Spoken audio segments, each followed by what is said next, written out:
नमस्कार दोस्तों, स्वागत है आपका इस कार्यक्रम में। बांग्लादेश में भारत की कट्टर दुश्मन जमायते इस्लामी पर पाबंदी हट गई। यही भारत नहीं चाहता था, लेकिन अब जमाते इस्लामी और इस्लामी छात्र शिविर और अन्य संगठनों पर भी लगी पाबंदी हटा दी गई और ये 2013 में शेख हसीना ने लगाई थी।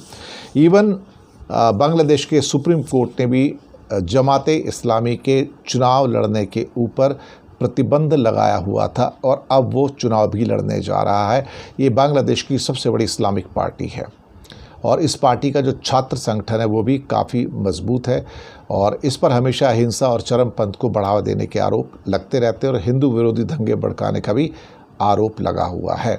अब ये बात तो सही है। अब सवाल ये पैदा होता है कि अब होगा क्या। आतंकवाद से अब वहाँ की सरकार कहती है कि कुछ भी नहीं, तो अब जमात के जो प्रमुख हैं शफीकुर रहमान, वो भारत के बारे में क्या कहते हैं। उनका कहना है कि भारत कुछ ऐसे काम कर रहा है जो बांग्लादेश के लोगों को पसंद नहीं आए हैं। 2014 में बांग्लादेश के चुनाव के दौरान एक वरिष्ठ भारतीय विदेश मंत्रालय के व्यक्ति ने ढाका का दौरा किया था और निर्देश दिया था कि चुनाव में किसे भाग लेना चाहिए और किसे नहीं, ये हमें अस्वीकार है। उनका ये भी कहना था कि भारत को बांग्लादेश के साथ जो अपनी फॉरेन पॉलिसी है दोबारा उसको असेस करना चाहिए और हमारे अंदर हस्तक्षेप यानी कि आप हमारे अंदर इंटरफेयर मत कीजिए।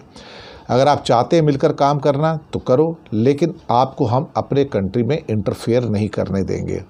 हम चाहते हैं कि भारत के साथ हमारे संबंध अच्छे हों, लेकिन आप अपनी फॉरेन पॉलिसी को रीअसेस करो, क्योंकि हम आज के बाद ये आपको अपने इंटरनल अफेयर में हम इंटरफेयर नहीं करने देंगे। जहाँ तक हिंदुओं पर हमले की बात है तो कहते हैं बिल्कुल बेबुनियादी हैं और ऐसा कुछ भी नहीं है, बल्कि शेख हसीना के काल में ज़्यादा अटैक हुए हिंदुओं के ऊपर और उनका कहना है कि हमारा अभी हिंदुत्व के हमले जितने हुए सब बेकार की बातें हैं और हमारे साथ में हम हिंदुओं की सुरक्षित करेंगे और हम भारत विरोधी नहीं हैं, लेकिन हम हिंदू हमारे राज के अंदर बिल्कुल और बिल्कुल भी सुरक्षित रहेंगे, उन्हें कुछ नहीं होगा और उनके मंदिर भी सुरक्षित रहेंगे। उनका कहना है कि बांग्लादेश कई धर्मों का देश है, हिंदुओं, मुसलमानों, बौद्ध, ईसाई, अन्य बहुत छोटे से धार्मिक समूह से बना है। हम सब स्पष्ट रूप से रहना चाहते हैं, कहना चाहते हैं कि हम सभी मिलकर बांग्लादेश बनाते हैं, हम अकेले बांग्लादेश नहीं बनाते हैं।